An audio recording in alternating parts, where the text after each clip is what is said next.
peut-il y avoir un transfert du démon ou du problème spirituel vers l'accompagnateur? Selon certains milieux chrétiens, l'accompagnateur qui impose les mains sur une personne ayant un problème spirituel ou démoniaque court le risque de subir un transfert du démon ou du problème vers son propre corps. Alors déjà, ça limite le nombre d'interventions, n'est-ce pas? Pour une raison que je n'arrive pas à comprendre, le verset le plus cité comme preuve est 1 Timothée 5, verset 23. Et je ne vais pas, par charité chrétienne, nommer des gens qui ont écrit que c'est possible. Mais juste dire que dans certains milieux, ils disent que c'est possible. Et c'est ce verset qui est cité, ne pose les mains sur personne avec précipitation et ne t'associe pas au péché d'autrui. Toi-même, garde-toi pur. Alors, où dans ce verset, aidez-moi, peut-être j'ai une cécité provisoire, une difficulté à comprendre le français ou la parole, mais où dans ce verset, Paul parle-t-il des démons ou du danger d'un transfert? Si on est fidèle au texte, et si on suit l'argument de Paul depuis le verset 17, Paul est en train de dire à Timothée de faire attention aux critères nécessaires pour être ancien. De plus, les mots « ne t'associe pas » ne peuvent pas être compris comme étant la preuve qu'un transfert de problème soit possible. Ce que dit Paul est que le témoignage chrétien en général, et plus particulièrement la vie du responsable, ne doivent pas être tachés par le péché.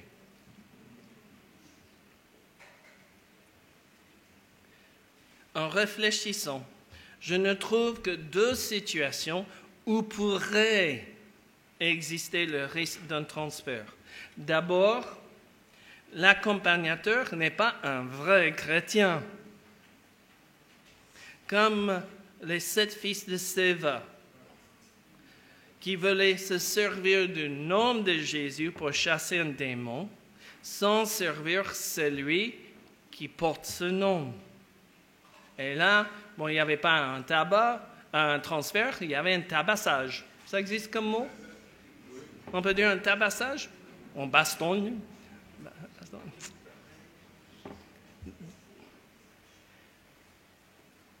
Et deuxième situation qui vient, l'accompagnateur vit dans le péché et donc est sans armure.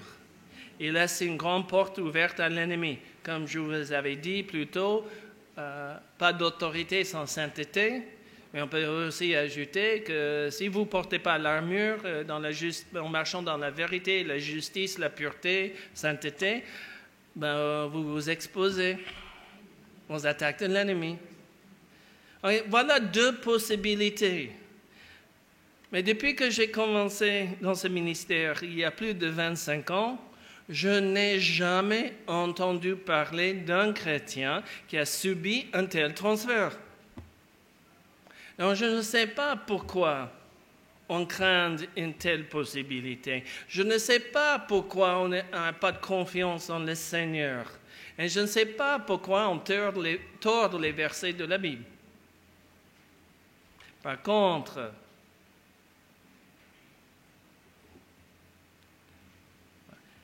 ce qui peut arriver est que l'accompagnateur soit la cible d'attaques spirituelles, soit pour qu'il arrête ce qu'il est en train de faire, soit parce que Satan est fâché contre lui.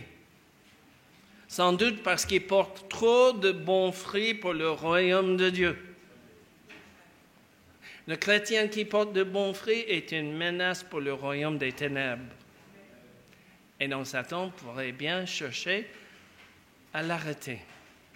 Donc voilà, mais subir des attaques, ce n'est pas subir un transfert.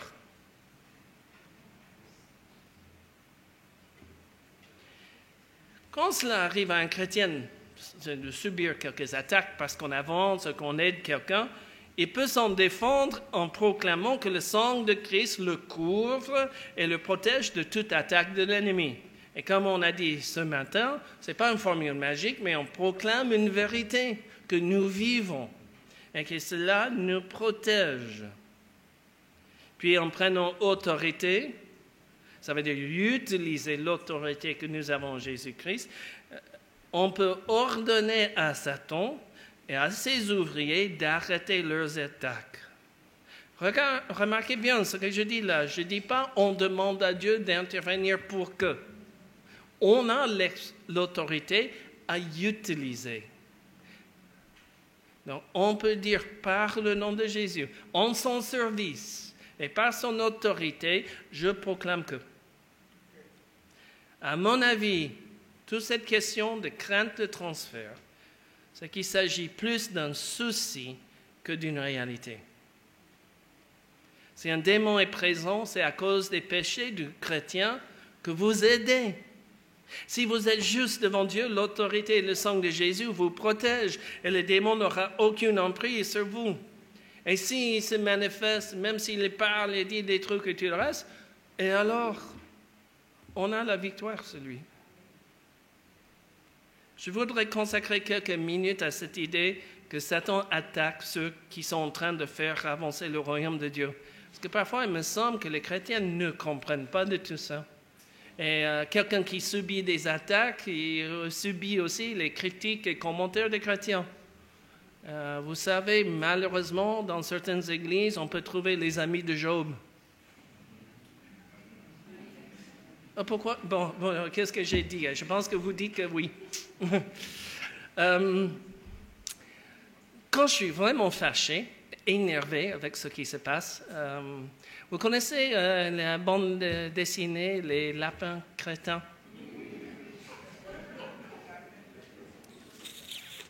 Oui. C'est pas, ma femme m'a dit, il faut que tu arrêtes de dire ça, des chrétiens crétins. Et mon ami pasteur à Marseille, il a trouvé qu'on peut spiritualiser, il a trouvé plus biblique, les lapins chrétiens.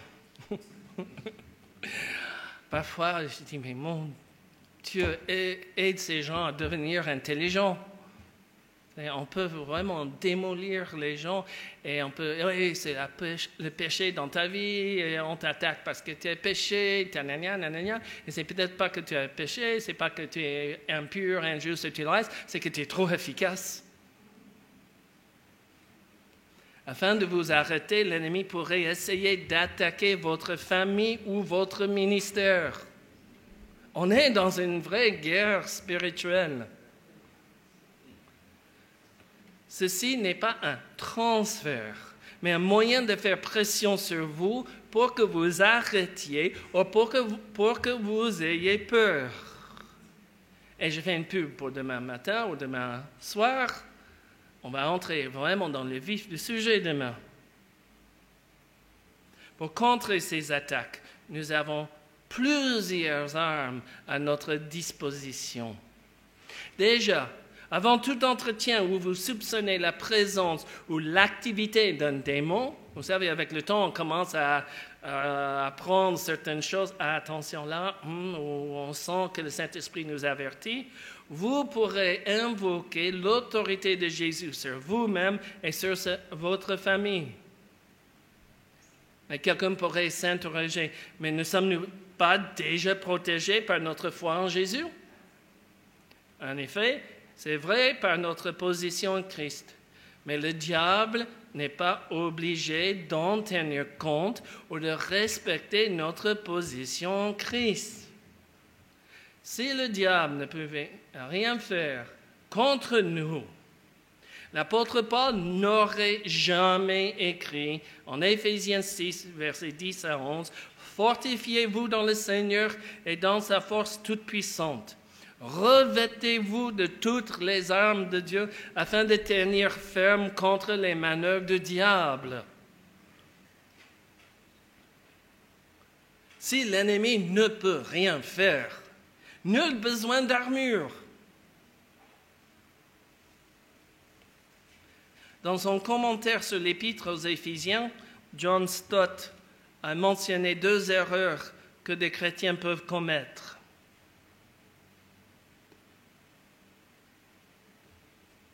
Certains chrétiens sont si sûrs d'eux-mêmes qu'ils croient pouvoir s'en tirer d'affaire sans l'aide du Seigneur et sans son armure. Des lapins chrétiens, ou au moins ignorants. D'autres se méfient tellement d'eux-mêmes qu'ils s'imaginent ne rien pouvoir faire pour remporter la victoire dans le combat spirituel. Ces 2 positions sont extrêmes et il faut qu'on soit au milieu, pas aux extrémités. Si vous accompagnez une personne ayant de gros problèmes spirituels ou démoniaques, vous devez compter à chaque fois sur l'aide et la force du Seigneur. Même moi, après 25 ans et quelques, avant de commencer, je demande l'aide du Saint-Esprit. Je demande son discernement. C'est orgueilleux pour nous de penser que nous savons tout, nous pouvons tout faire et tout contrôler. Ça, c'est la chair. Ce n'est pas marcher selon l'esprit. Et pourquoi nous priver de toute la sagesse, la connaissance et la force du Saint-Esprit? Alors, ne sachant pas ce qui pourrait advenir lors des entretiens, il est très sage de vous équiper pour le travail. Ne prenez pas à la légère la bataille devant laquelle vous pouvez vous trouver.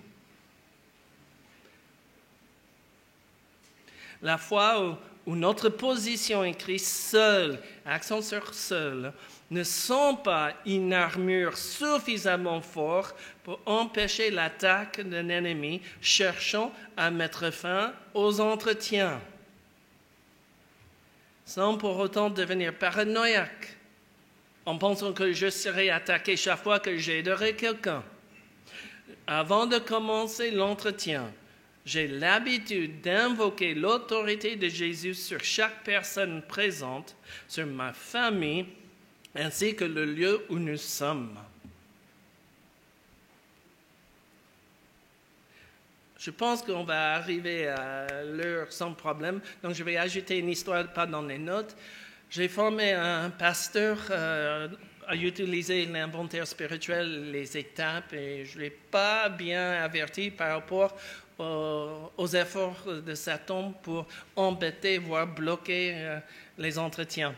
Et donc lui et une jeune femme que je connaissais étaient à l'église, et ils allaient aider une autre femme qui venait, et je fais parenthèse, sauf exception très rare, comme par exemple c'est une amie de famille, quelque chose comme ça, mais en temps normal, je ne suis jamais seul avec une femme. Jamais. Comme ça, on ne peut rien dire contre moi, attentat, pudeur, ci ou ça, et tout le reste. Et quand j'ai une femme, ma femme est à côté. Toujours. Il y a quelques exemptions, mais c'était des ennemis de longue date où on sait qu'il n'y a absolument rien. Mais les gens qu'on ne connaît pas bien, les gens de l'Église, il y a toujours une femme présente. Ou c'est que ma femme qui le fait avec elle. Donc, dans ce cas-là, il y avait le pasteur, une chrétienne solide, qui attendait une jeune femme. Donc, ils sont là, dans l'église, ils s'installent. Bon, c'est l'époque où tout le monde a son portable. Ça a commencé à sonner. Et donc, le pasteur, qui s'appelle Michel, il répond, « Ah, salut Michel, j'ai juste une idée de téléphoner pour savoir comment tu vas, Alain. » Bon, désolé, je suis occupé. Donc, finalement, ils ont dit, bon, il y a un problème. Et donc, la femme qui accompagnait Laurence a commencé à avoir des appels. Donc, ils éteignent les portables. Parce que c'est un appel, 2, 3, 4. Oui, j'ai juste une question à te poser. Des questions qui auraient pu attendre dimanche. Oh, je ne sais pas, j'ai eu un sentiment qu'il fallait que je te téléphone. Ce sont tous des chrétiens. Hein? Et donc, finalement, ils n'ont plus de portable. Les téléphones de l'église commencent à sonner. Et donc, ils ont laissé ce répondeur, ça a continué à sonner. Ils ont débranché le téléphone de l'église. Et donc, qu'est-ce qui s'est passé après? Ça a commencé à sonner à la porte de l'église. Et les gens, ils vont ouvrir, ils ont allé, ils ont dit, je ne sais pas, je passais dans le quartier, j'ai une idée de passer par l'église, de voir si tu es là. Comme ça. Et puis finalement, ils étaient exaspérés. Et donc, il dit, Seigneur, on ne comprend rien. Et tout à coup, il dit, écoute, c'est sans doute l'ennemi qui cherche à bloquer le déroulement de l'entretien. Ah, la lumière! Vraiment, la lumière fut là, ils ont compris. Et donc, ils ont invoqué l'autorité de Jésus et en interdisant à l'ennemi, quel que soit le moyen utilisé, d'empêcher le déroulement de l'entretien. Et c'est drôle, il n'y avait plus d'appel ni personne qui passait par la porte de l'église. Et après, il m'a contacté, il dit, mais tu vas croire que je suis fou. Non, parce que je l'ai vécu aussi. Et voyez pourquoi on le fait. Même le téléphone, avec des chrétiens, peut être utilisé pour empêcher le travail. Donc, il y a des choses qu'on met en place pour que ça n'arrive pas. Maintenant, ce mot, la délivrance, là, on va en parler. En 2005, une chaîne de télévision française, que je ne nommerai pas, a fait une émission sur des exorcismes en France. Dans le reportage, on voit un pasteur français charismatique très en vue à l'époque dans les milieux de guérison et de délivrance.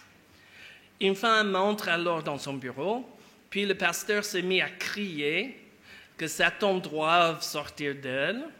La femme tombe par terre, criant comme une folle, et se met à se rouler partout. Puis le pasteur crie « Je casse les chaînes » et « Satan, je te lie ». Il hurlait.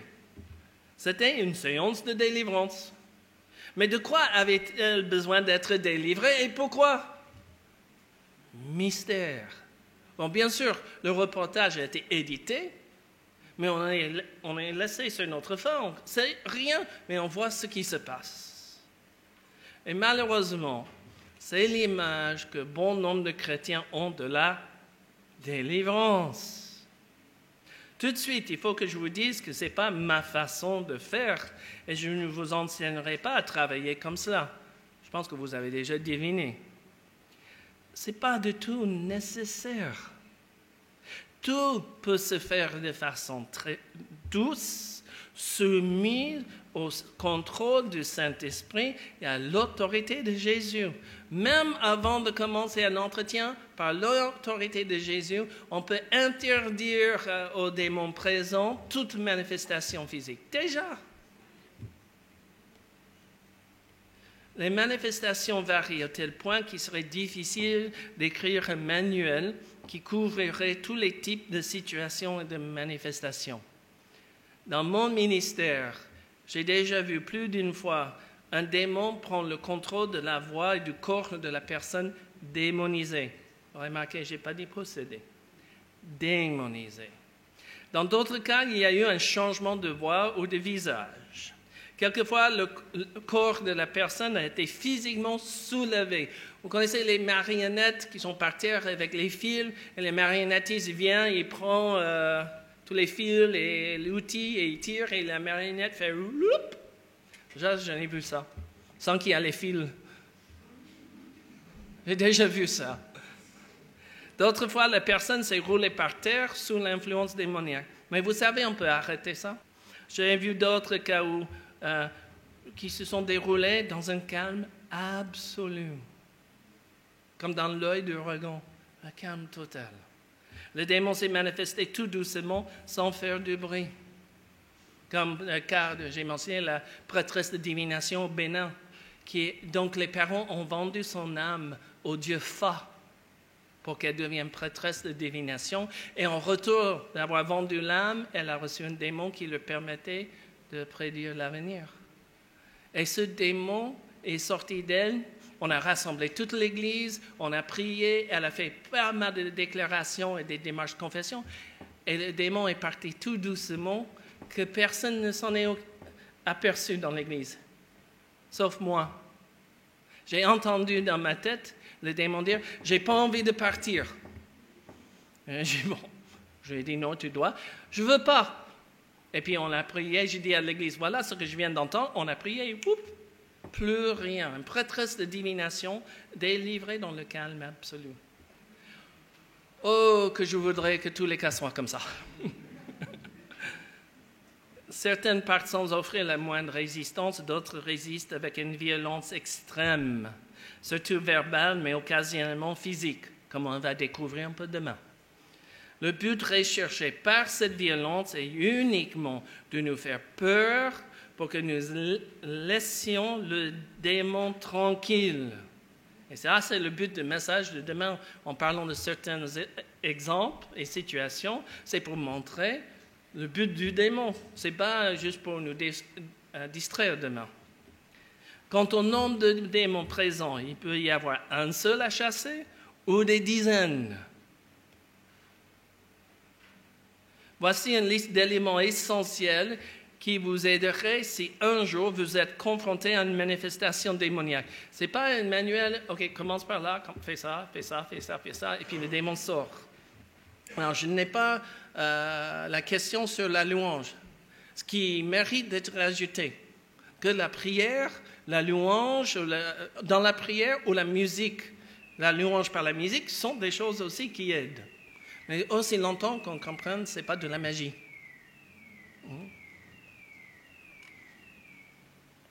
D'abord, vous devez à tout moment rester vous-même soumis à l'autorité de Jésus et à sa seigneurie pour votre vie.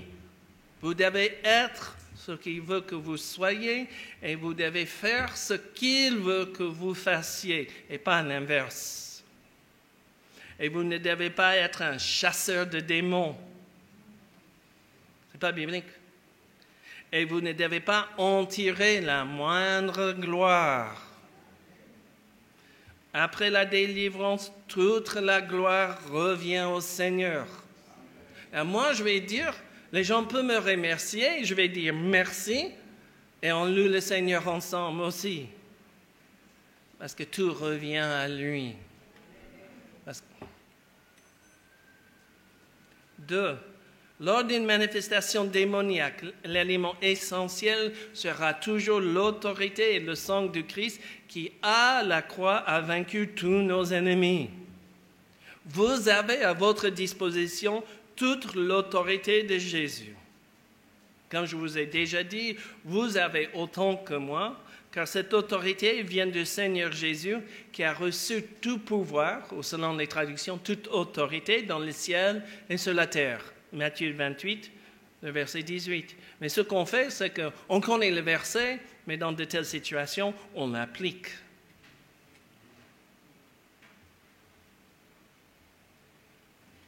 Trois, l'autorité ne s'affirme ni ne s'impose en criant à haute voix. Le fait de crier plus fort ne vous donne ni plus d'autorité, ni ne fait partir plus vite le démon. Rappelez-vous que le démon n'est pas sourd. Peut-être la manifestation, c'est, comme on dit dans les textes, l'esprit muet et sourd, mais ça c'est la manifestation physique chez la personne. Le démon, lui, n'est pas sourd. Et oui, Dieu est loin, Dieu est tout en haut, quelque part là-haut, donc on doit parler encore plus fort pour qu'il nous entende, n'est-ce pas? Et parce qu'il y a tellement de charabia spirituels tout autour, il faut parler encore plus fort pour que Dieu nous entende. C'est pas mal comme théologie, hein? Elle est mauvaise, hein? Mais parfois, les gens se comportent comme ça. Mais on peut s'emporter dans un truc comme ça. Alors ça, c'est vrai. Et non, prends du recul. Calme. C'est le Seigneur qui est là. C'est le Seigneur qui gère. C'est le Seigneur qui est le maître de tout. Les choses ne partent pas en vrai quand le Seigneur est en contrôle. Donc, et honnêtement, finalement, crier fort est même contre-productif, car cela vous fatiguera. Ça ne fatigue pas le démon. Vous aussi. 4. Quel que soit le type de manifestation, n'ayez pas peur. En Christ, nous avons la victoire. Ça, c'est le but. Je vous ai déjà un petit indice. C'est le but demain pour montrer que nous ne devons jamais avoir peur.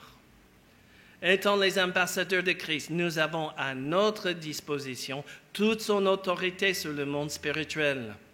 Le problème avec les chrétiens qui en ont peur est qu'ils ne savent pas quelle est cette autorité, quelle est son étendue, ni comment l'exercer.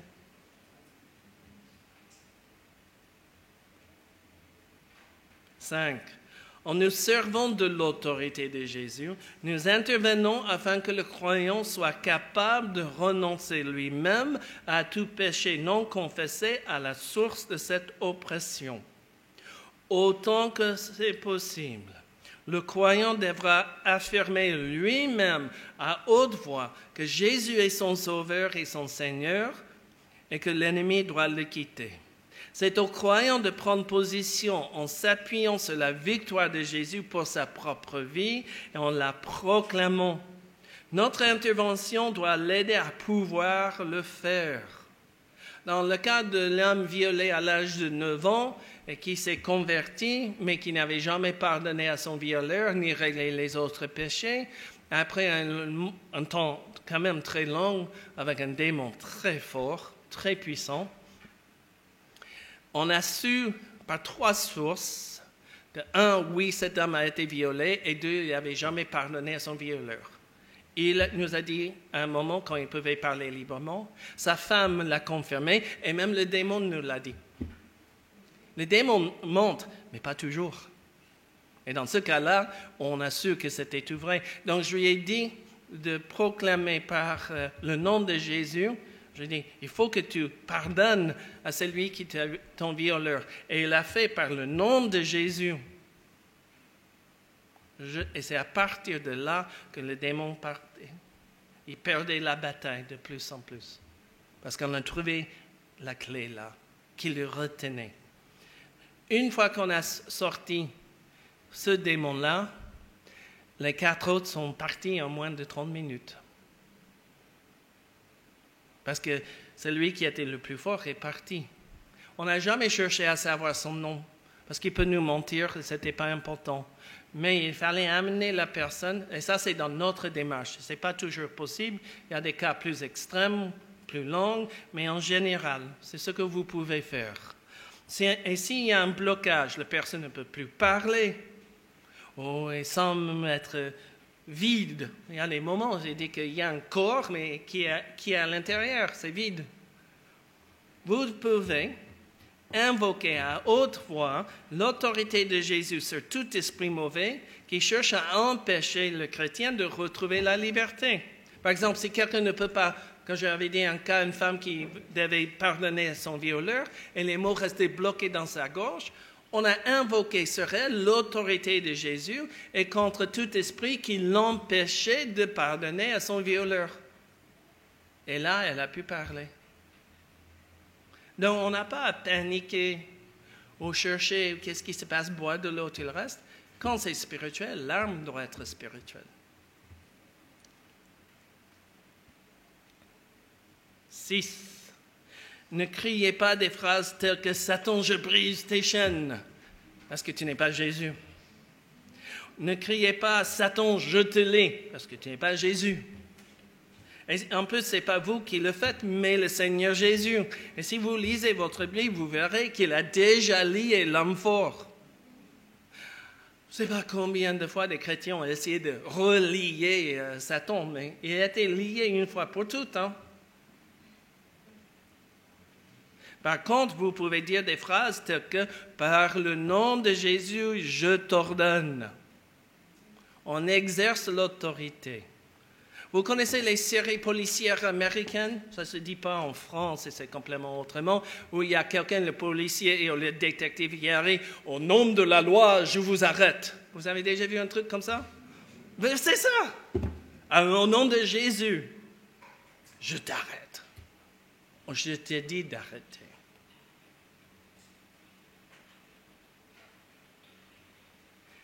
7. Si le corps de la personne commence à s'agiter, à tomber, etc., il vous suffit de proclamer à haute voix, tout calmement, pour que le démon vous entende, que par l'autorité de Jésus, aucun esprit mauvais ne peut agir dans ce corps ni lui faire du mal. Vous arrêtez la manifestation.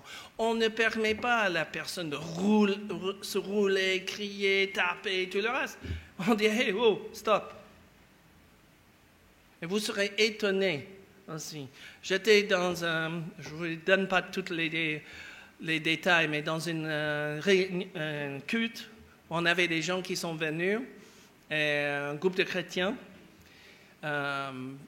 des Brésiliens, qui étaient dans notre ville pour un travail lié à leur service. Ils sont passés par l'église ADD avant nous, et puis ils sont venus chez nous, dans notre église, parce qu'on voulait faire un travail conjoint pour évangéliser les Portugais dans notre ville.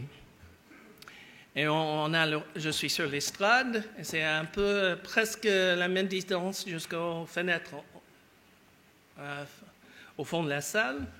Et on a un temps de prière. Et moi, je suis sur l'estrade avec un des responsables brésiliens. Et donc, on commence à prier. Et moi, je veux dire, c'était une église évangélique calme. On s'assoit sur les mains. C'est calme. Et ils commencent à prier. Et puis les Brésiliens qui étaient pentecôtistes se mettent à prier en langue. Déjà, ça commence à faire flipper l'église. C'est quoi ça? Parce qu'ils savaient que c'était portugais, donc c'était ça. Le vrai problème, c'est quand un d'eux est entré en transe. Et commence à taper les pieds et les mains. Et c'est clairement un transe qui ne contrôlait rien.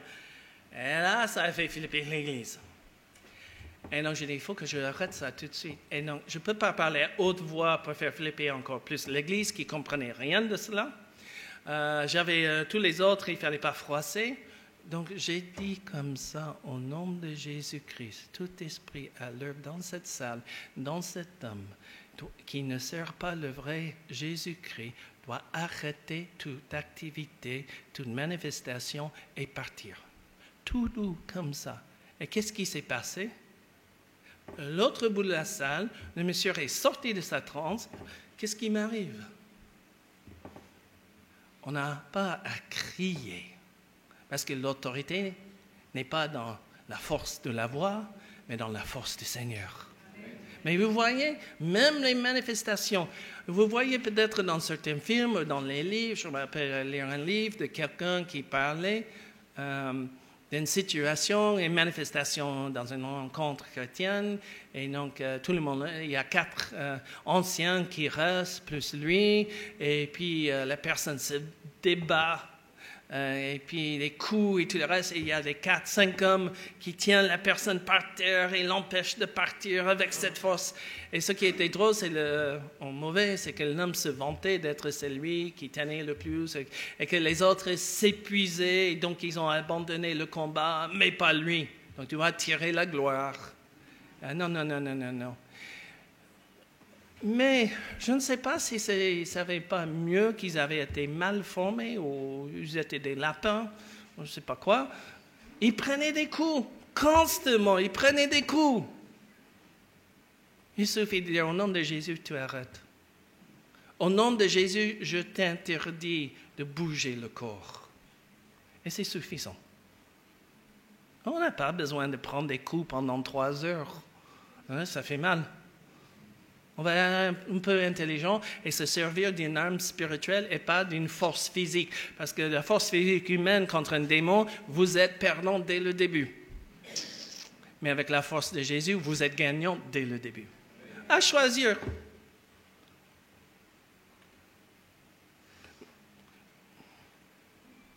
Pas besoin donc de toucher physiquement la personne démonisée.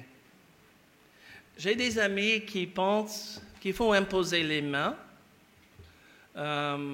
J'ai eu une discussion avec quelqu'un que je pense que vous connaissez tous bien, Emmanuel Manline.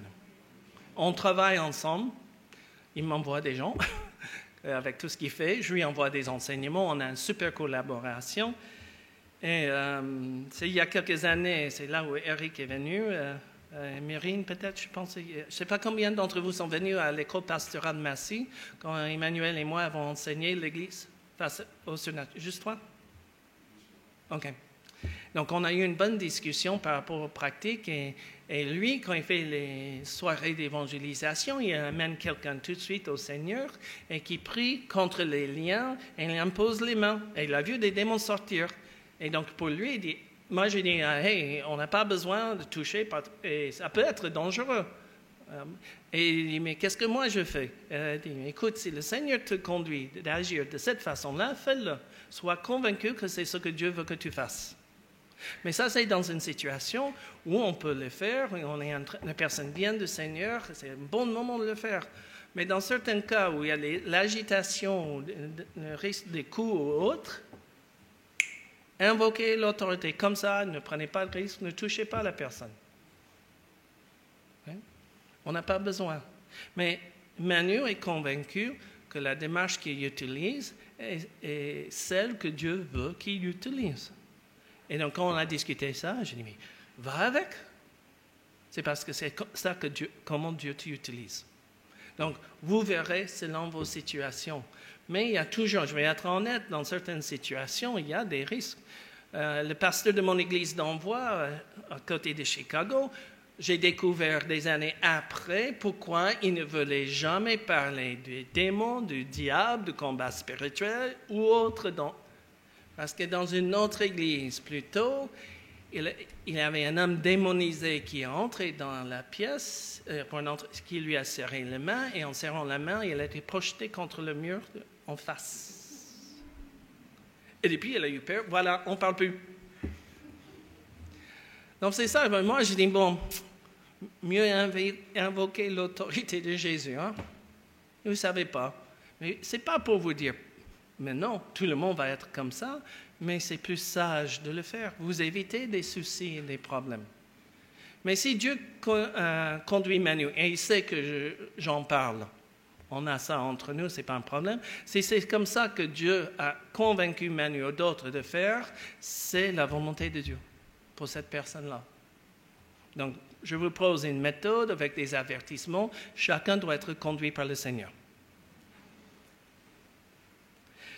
La même chose, on peut faire si, et ça peut arriver, c'est rare, mais la personne démonisée se lève et s'avance vers vous d'une manière menaçante. Vous pouvez l'arrêter net en lui ordonnant de retourner s'asseoir.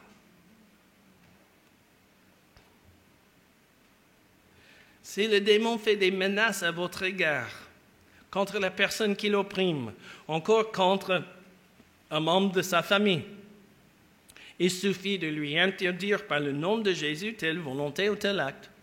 Non, on t'interdit.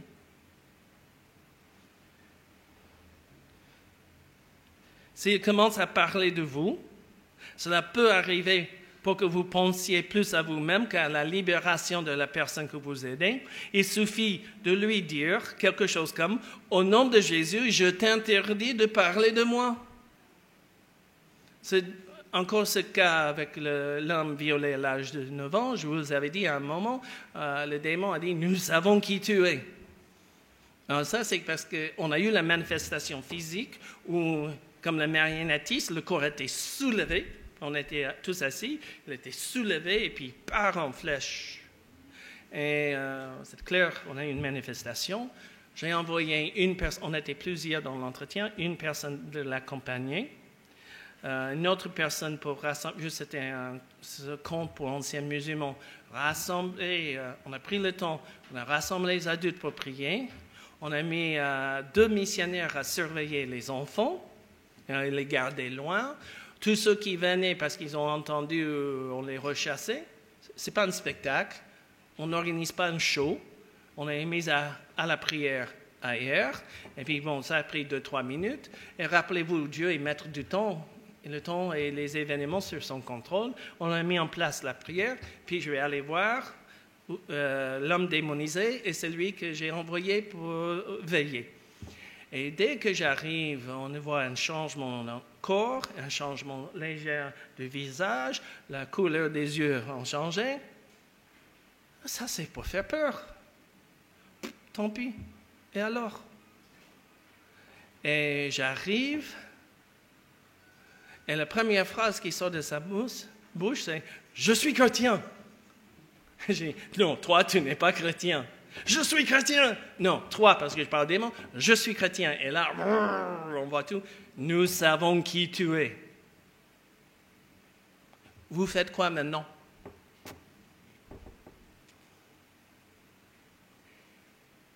Quelle est la première erreur du démon? Nous, ça veut dire combien sont là? Plus qu'un. Ouais, merci. C'est ce que j'appelle une bonne erreur. Ouais? Ah, nous, super.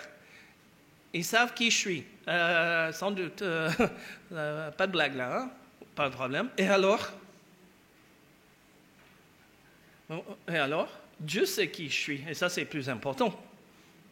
Donc je lui ai dit, on n'est pas là pour parler de moi. Au nom de Jésus, je t'interdis de parler de moi. Voilà. Comme ça, on n'est pas. Moi, j'ai un cas l'homme qui m'a formé à aider une personne.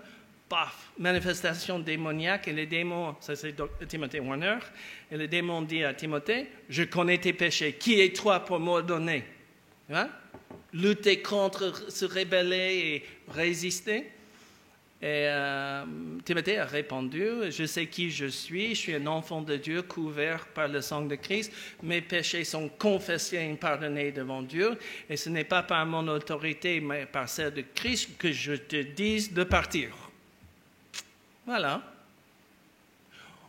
On ne laisse pas le diable changer le sujet ou l'objet de notre attention.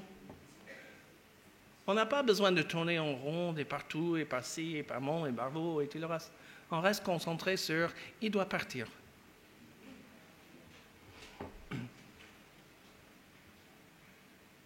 10.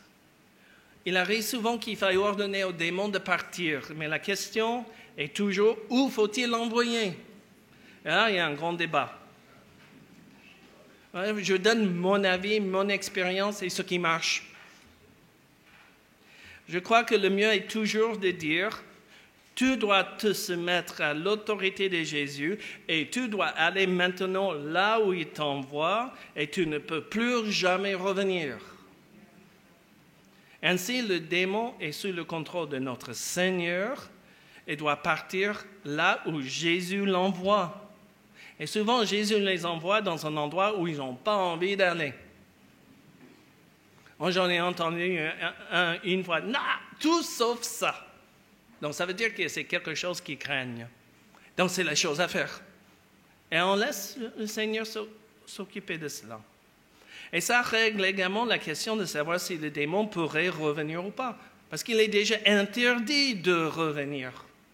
On a imposé l'autorité. Il peut arriver, peut-être un jour, que le démon cherche à négocier avec vous le lieu où il partira. Vous savez, il cherche toujours à contourner, négocier, ou dire non et tout le reste. Là, juste pour vous montrer comment ça peut arriver, en voici quelques propositions, entre guillemets, que j'ai reçues. Tout ça, c'est sérieux, okay, dans le sens que je les ai entendues. J'irai dans le corps de sa fille, la fille de la personne que j'ai aidée. J'accepte de partir si tu me permets d'entrer dans la fille. Voyez bien que le démon savait que je devais être d'accord. Il n'y a pas de question. Tu vas aller là où Jésus t'envoie. J'irai chez tes enfants, les miens. Là, c'est plutôt une menace qu'une négociation. Et on n'a pas question. Tu vas aller. Tu sais, parfois, on se fatigue. Tu vas aller, qu'est-ce que tu n'as pas encore compris? Tu vas aller là où Jésus t'envoie.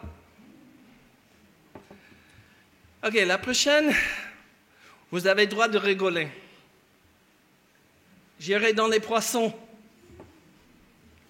Il y avait un aquarium à côté de la personne démonisée. Donc, il a accepté d'aller dans les poissons. Il n'y a pas de question. Tu vas aller là où Jésus t'envoie. Ça, c'était une manœuvre pour retarder l'échéance. Il essaie toujours de contourner, dit non, je vais aller, non, non, je vais aller. Et on revient toujours au sujet, tu vas aller là où Jésus t'envoie. Et un autre, je partirai, parce qu'il sait qu'il doit partir, mais j'irai là où je veux. Et essaie de rester en contrôle. Non. Toujours. La réponse est non, tu vas aller là où le Seigneur t'envoie et nulle part ailleurs. On ne négocie rien.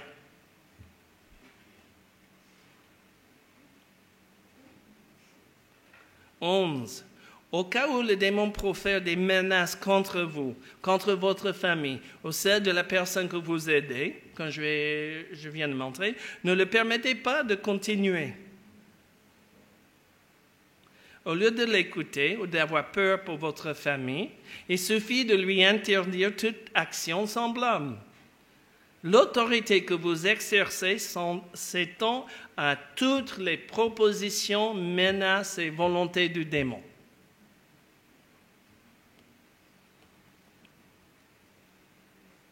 « 12. Vous n'avez pas besoin de connaître le nom des démons, comme j'ai déjà dit. En réalité, cela ne vous donnera pas plus d'autorité sur lui. Je sais qu'il y a des enseignements qui disent qu'il doit chercher le nom pour avoir une prise sur lui. Mais comment savoir si le démon dit vrai? Il peut mentir, il peut toutes sortes. Et combien de temps on va perdre en cherchant le vrai nom, etc. et tout le reste? Et il faut être prudent avec une croyance magico-chrétienne, parce que dans le monde païen, le fait de connaître le nom nous donne l'accès à son pouvoir. Et ça, c'est comme je vais parler un peu demain, les 7 fils de Séva. Ils ont essayé de chasser un démon en se servant du nom de Jésus. Mais on peut, dans certains milieux, vouloir savoir le nom du démon pour ensuite avoir l'autorité sur lui pour le chasser. Jésus connaît son nom. C'est suffisant. Pour moi, ce qu'il faut savoir, plus que son nom, c'est pourquoi il est là et où, qu'est-ce qui lui donne le droit d'y être. Si on sait ça, on peut amener le chrétien à renoncer, à régler. Non, ça c'est dans le monde idéal parfait. Dans un vrai exorcisme, ce n'est pas toujours tout contrôlé, facile, mais je vous donne juste des idées et des points pour vous montrer qu'il y a tellement de choses qu'on peut maîtriser avec l'autorité de Jésus, contrôler, gérer ou calmer par l'autorité de Jésus pour que la situation reste sous le contrôle du Seigneur et ne part pas en vrille. Pas comme on voit à la télé. Maintenant, après 5 minutes ou 3 heures, j'en sais rien, gloire au Seigneur, la personne est libre. Qu'est-ce qu'on fait? Donc, après la délivrance, comment je procède? Donc, à mon avis, l'action suivante est de demander au Saint-Esprit de remplir l'espace libéré par le démon. Cette démarche est importante. Il s'agit d'accorder davantage de place à l'esprit afin que l'esprit soit libre d'agir en lui. Ce radiesthésiste français qui a invité un serpent d'entrer en lui, le démon qui est entré en lui, dont j'ai parlé plus tôt dans la journée, il a dit au démon de partir lui-même et il s'est repenti de cette invitation, il a effacé, annulé l'invitation en disant que le démon devait partir. Et il a senti sortir de lui. On n'a pas eu de manifestation, on n'a rien vu, rien senti, rien entendu, vu, rien. Il n'a même pas bougé. Mais lui, il a senti que quelque chose sortait de lui par l'eau, aspiré. Et il est parti. Rappelez-vous, j'ai dit qu'il communiquait avec cet esprit. Et puis tout à coup, il y a un vide. Et presque pleurer, il dit, c'est comme si mon meilleur ami vient de partir. Et tout de suite, on a dit, maintenant, tu demandes au Saint-Esprit de remplir ce vide, de remplir la vie, de te conduire, de conseiller. Tout ce que ce démon faisait, le Saint-Esprit peut faire mieux. Et c'est normal. Et c'est ça qu'il a prié. Il s'est ouvert au Saint-Esprit. Et malheureusement, dans certaines églises, on ferme la porte à l'esprit dans la vie des chrétiens. Non, on a besoin de son aide. C'est biblique, il est là pour. Et dans ce cas-là, c'est ce qu'on fait avec les gens. L'esprit prend la place qu'il doit avoir. Alors, beaucoup de gens me posent des questions au sujet de quelques phrases de Jésus que nous trouvons en Matthieu 12, les versets 43 à 46. Lorsqu'un esprit impur est sorti d'un homme, il va dans les endroits arides pour chercher du repos et n'en trouve pas. Alors il dit, « Je retournerai dans ma maison d'où je suis sorti. » À son arrivée, il la trouve vide, balayée et bien rangée. Alors il s'en va prendre avec lui 7 autres esprits plus mauvais que lui. Ils entrent dans la maison, s'y installent, et la dernière condition de cet homme est pire que la première.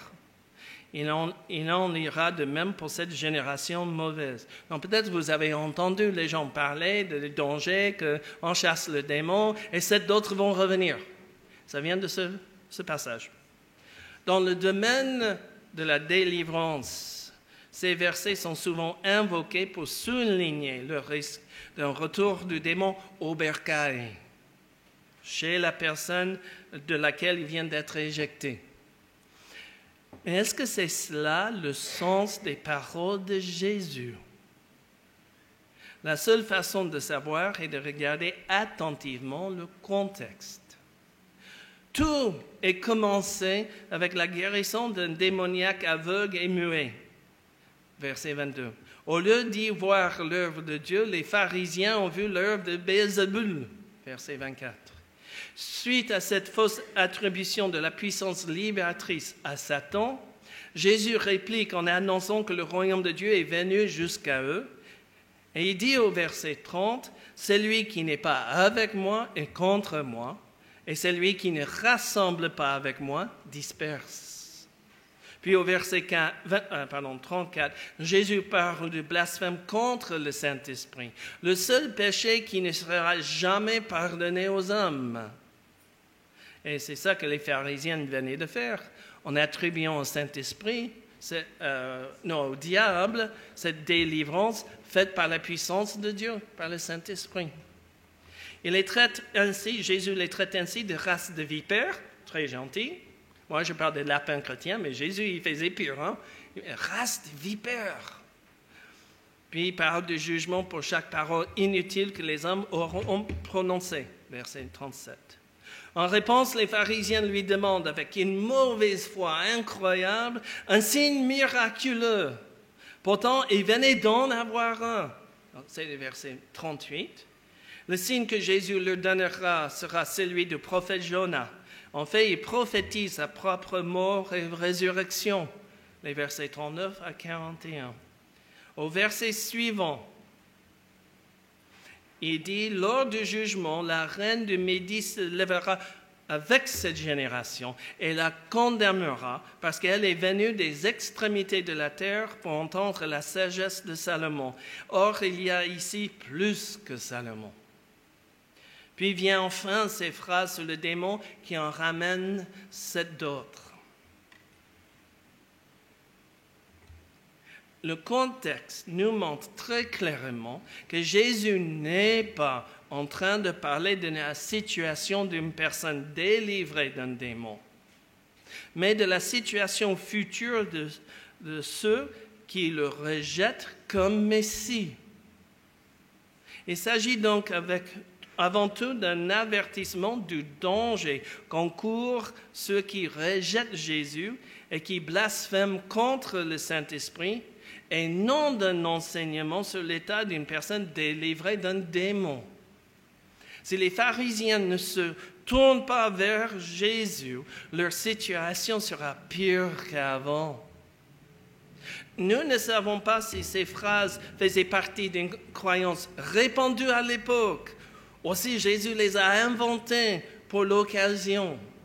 Ce que nous savons, c'est qu'il ne les prononcera qu'une seule fois. Et elles n'apparaissent qu'ici et en Luc 11, versets 24 à 26. À mon avis, cela devrait nous appeler à être prudents. Quand je faisais mes études théologiques à la faculté de Trinity aux États-Unis, Les profs de théologie systématique nous disaient toujours, on ne construit pas une doctrine sur la base d'un seul verset. On n'a pas un seul verset, mais une seule fois. Donc il faut qu'on soit prudent là. En tant que bons exégètes de la parole, nous savons qu'il ne faut pas sortir des versets de leur contexte afin de leur faire dire tout et son contraire. C'est pour ces raisons-là que je n'utilise pas ces versets dans mes enseignements, ni dans mon travail. C'est peut-être quelque chose qui pourrait arriver. Et j'ai des amis qui s'en servent. Pas de problème.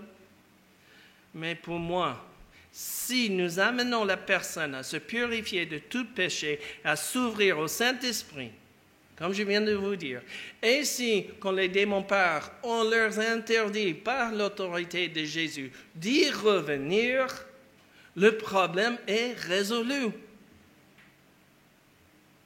Une chose que je fais souvent qui va dans ce sens est de demander à la personne, une fois tout le travail accompli, de faire une déclaration à haute voix. Et pourquoi à haute voix?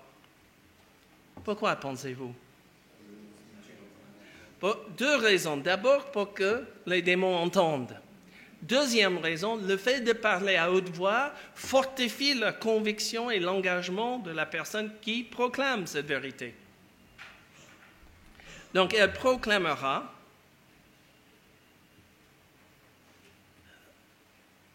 dans tous les lieux célestes que par sa position en Christ, on parle de la personne, elle sera désormais libre de toute influence satanique dans sa famille venant de son propre passé ou celui de sa famille. Entre elle et Satan, il n'y a plus rien.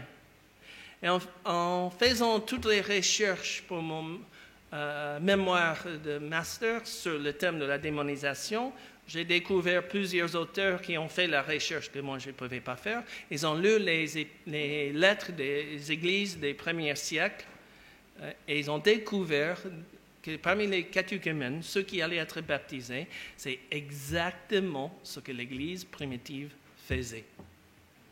Et même, ils avaient une habitude dans certaines églises qu'à la fin, juste avant d'entrer dans les eaux de baptême, la personne renonçait à tout entre elle et Satan. Et si la personne n'avait pas réglé tout dans sa vie, elle n'était pas baptisée.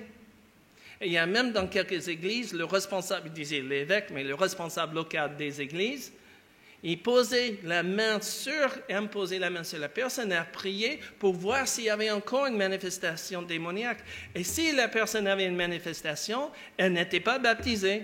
Il fallait régler le problème avant le baptême. Et donc moi, je pense que nos adultes dans la foi voyaient bien des choses que nous devons apprendre à voir. Voilà par rapport à comment gérer une manifestation. Le reste serait cas par cas, situation par situation, mais ça vous donne des éléments pour vous aider. Je vais juste ajouter une chose qui n'est pas sur la liste qui vient à l'esprit, je vais en parler demain. Selon la situation, il y a une manifestation, vous n'êtes pas obligé d'aller tout de suite à l'attaque. Du tout.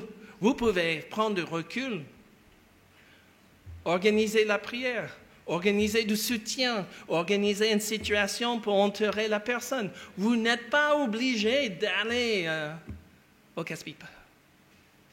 Parce que Dieu est souverain sur le temps, les situations, les moyens. Donc on peut se dire, wow, ok, 2 pas en arrière. Prenez le temps de regarder, de vérifier, organiser, et puis quand Dieu donne le feu vert et qu'on a notre armée, là on passe à l'attaque. D'accord? Soyez pas des chasseurs de démons. Soyez sous le contrôle du Seigneur.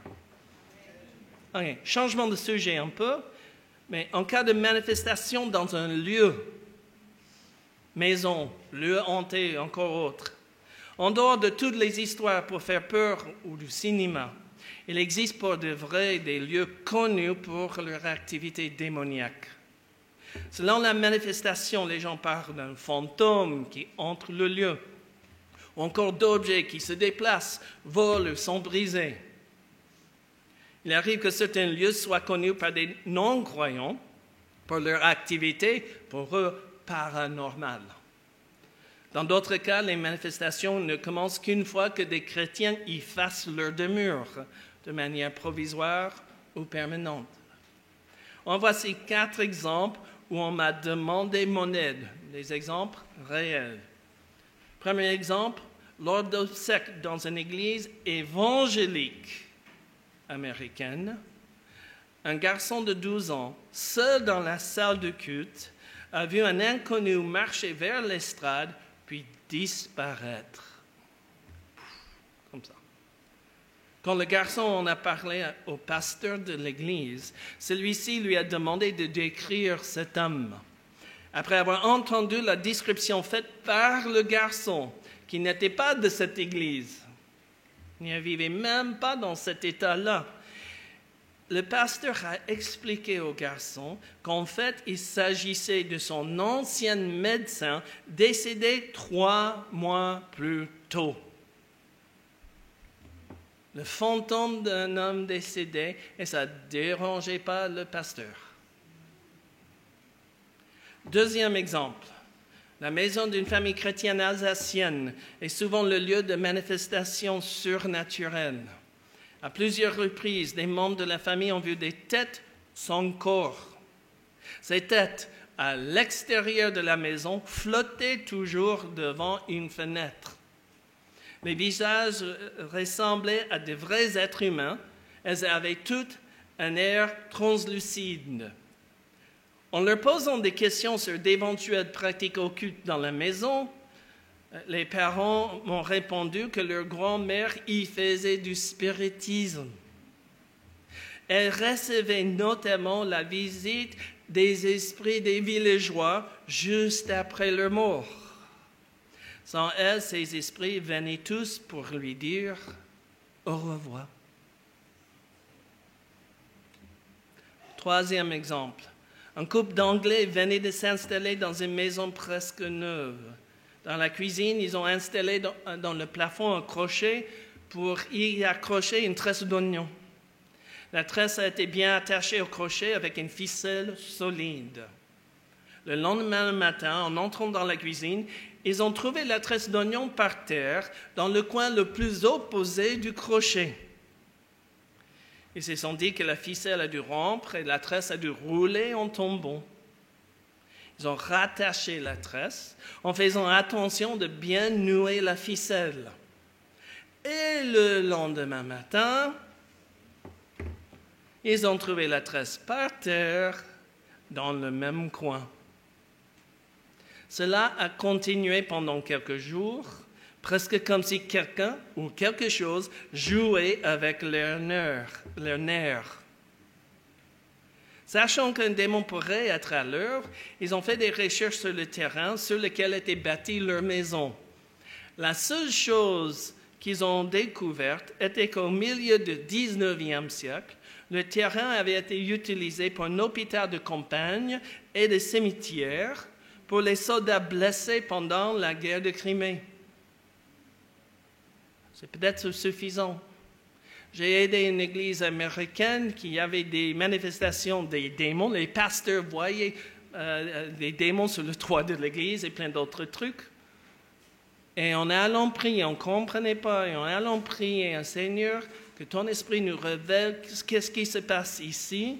Ce que j'ai reçu, c'est que l'église avait été construite sur un cimetière amérindien, un lieu sacré.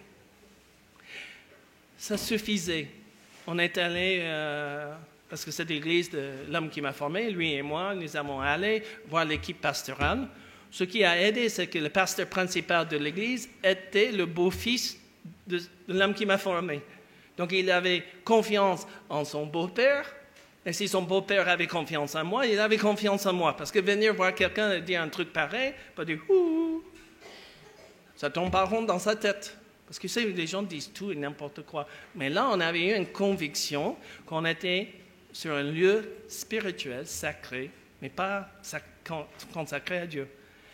Donc l'équipe de l'église est passé partout en proclamant que le sang de Jésus purifie le bâtiment, le lieu et la terre, et que rien de l'ennemi ne puisse y rester. Et toutes les manifestations ont cessé. Notre exemple, un chrétien français est propriétaire d'un château sans aucune histoire paranormale. Vous savez, tous les châteaux ne sont pas hantés. Un jour, son fils, malheureusement, il met fin à ses jours. Depuis, plusieurs personnes, et pas que des membres de la famille, ont constaté la présence d'un fantôme qui ressemble fortement au fils décédé. Maintenant, les 3 questions à nous poser sont: pourquoi cela arrive? Qui est à l'œuvre?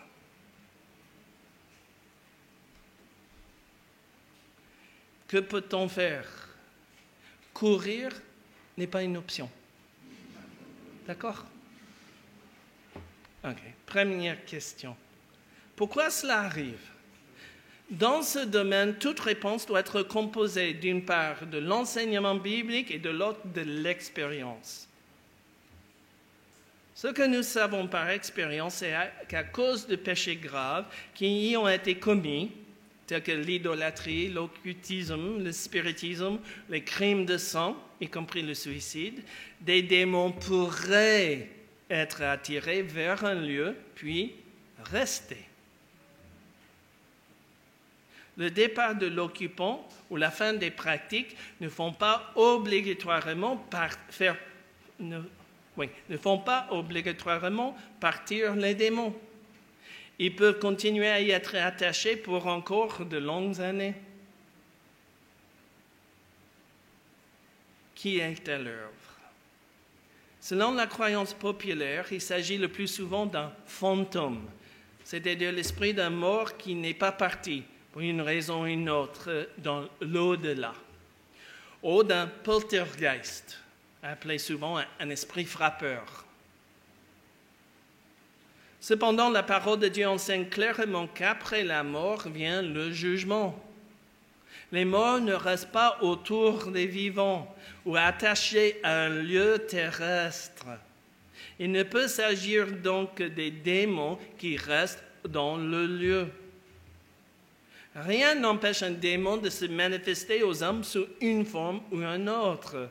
Il peut facilement prendre la forme d'une personne ayant déjà vécu sur Terre, ou plus spécifiquement dans ce lieu précis. Dans le cas des manifestations dans la maison en Angleterre, il s'agissait d'une façon de jouer avec les nerfs des chrétiens. L'ennemi leur faisait connaître qu'il y était. Quand je fais un week-end qui s'appelle « Comprendre le combat spirituel », je présente certains types d'attaques aux d'œuvres des démons. Et une des attaques, j'appelle « Coucou, je suis là ». C'est tout ce que le démon fait et il manifeste qu'il est là. Coucou. Et le but, c'est de nous embêter, jouer avec nos nerfs, nous faire peur. Et c'est tout. Dans leur cas, puisqu'il n'y avait que la tresse d'oignon qui était déplacée, ce couple était plus embêté qu'effrayé. Finalement, que peut-on faire? Attends, avant la photo, la suivante. Puisque la Seigneurie de Jésus s'applique à tout être vivant, même les démons qui apparaissent sous forme de fantômes ou qui agissent dans un lieu doivent se soumettre à son autorité. Quand nous exerçons cette autorité par la prière, en ordonnant aux démons de partir, ne jamais y revenir, les démons doivent s'y soumettre et partir. Quand nous prions que le sang de Jésus couvre et purifie le lieu, l'ennemi est privé de tout droit d'y être. Le sang de Jésus efface les alliances, les droits, les pratiques ou les pactes. Quand nous proclamons que par l'autorité de Jésus, toute activité démoniaque dans un lieu doit cesser, l'activité cessera. Ce type de purification peut être fait n'importe où. En plus des cas déjà mentionnés, voici quelques exemples où nous avons pratiqué, et on utilise le mot par défaut, une purification spirituelle pour mettre fin à des manifestations.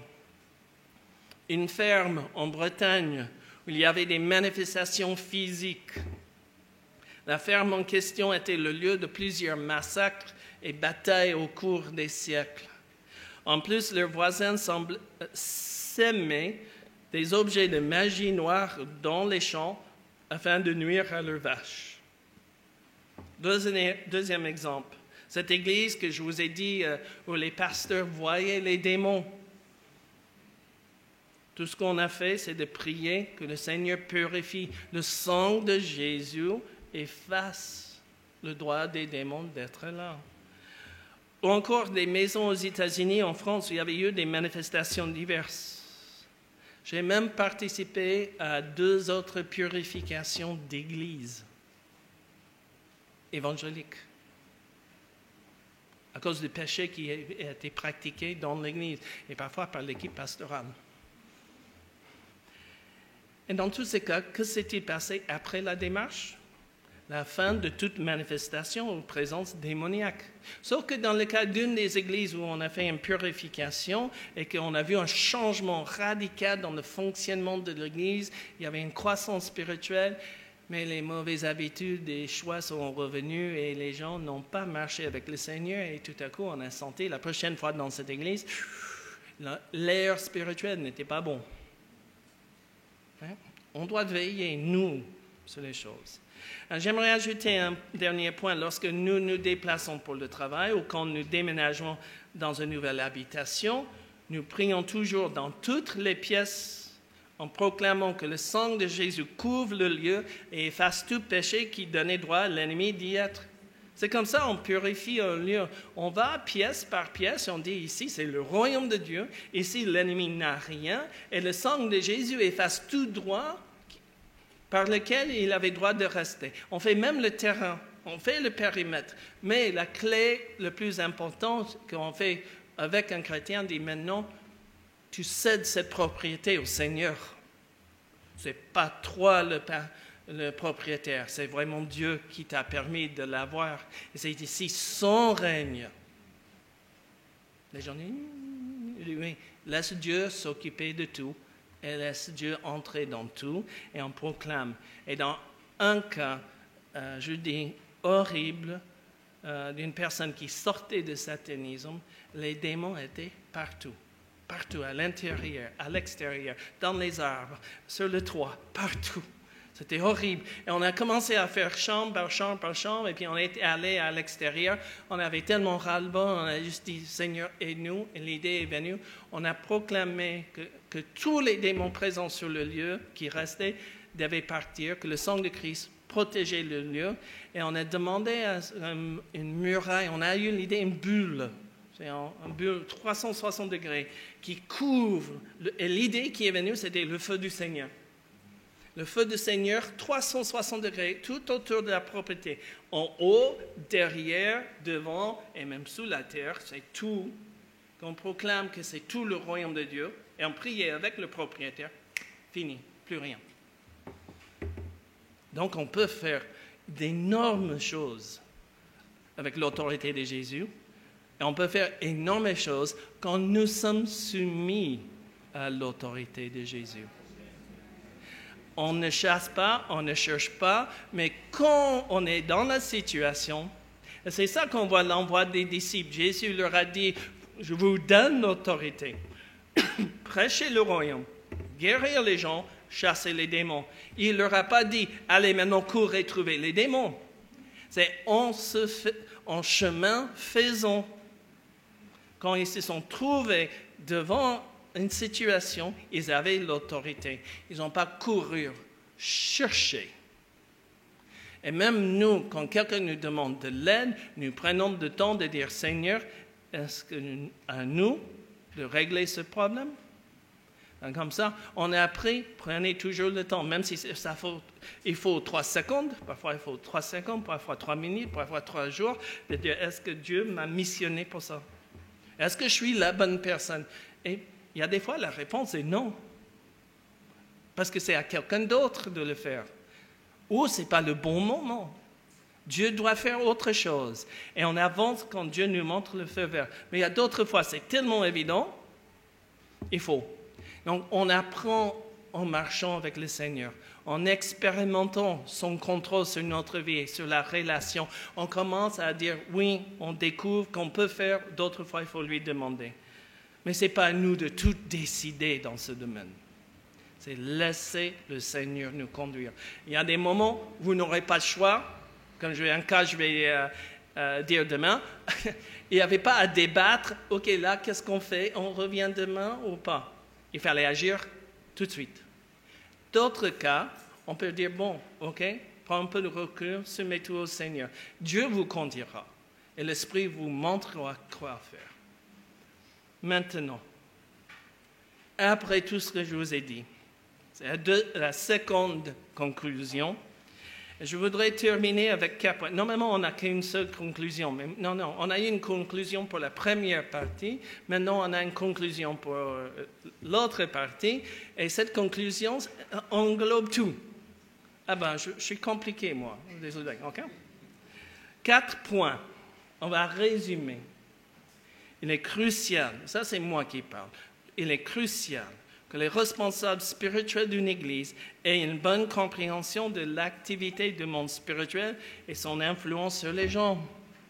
Le monde n'est pas un lieu paradisiaque sans danger. Ça s'appelle le paradis, là-haut. L'ennemi et le combat spirituel sont réels. Il est crucial que nous mettions tout en œuvre pour que les chrétiens subissant une oppression spirituelle puissent trouver la liberté. Nous ne devons pas avoir peur d'affronter l'ennemi pour qu'il en soit délivré. La victoire de Jésus sur toutes les puissances spirituelles du mal nous assure la victoire. On peut avoir une lutte qui peut durer, mais on a la victoire. Puisque l'ennemi est vaincu, les gens et les lieux peuvent en être libérés. 3. Nous amenons les chrétiens à la liberté, non pas par notre force, mais en nous appuyant sur la victoire de Jésus, son autorité et son sang. Nous ne sommes que ses serviteurs. À lui donc toute la gloire. Plus j'avance dans ce ministère et dans ma relation avec le Seigneur, plus je commence à comprendre ce que Paul disait quand aussi il mettait toutes les couronnes aux pieds du Seigneur. Je commence à comprendre. Ça m'a pris du temps pour entrer dedans en vivant de telles choses parce que nous ne sommes que des outils, des serviteurs. Et c'est super d'être des outils et des serviteurs. Et je ne sais pas pourquoi, mais dans le sens que d'entendre un jour, bien fait, fidèle serviteur, entre dans ton repos, ça me plaît. Ça va être super. Et finalement, amener les chrétiens à la liberté, c'est l'un des meilleurs moyens d'avoir une Église forte, solide et victorieuse. Amen. Et on est à l'heure.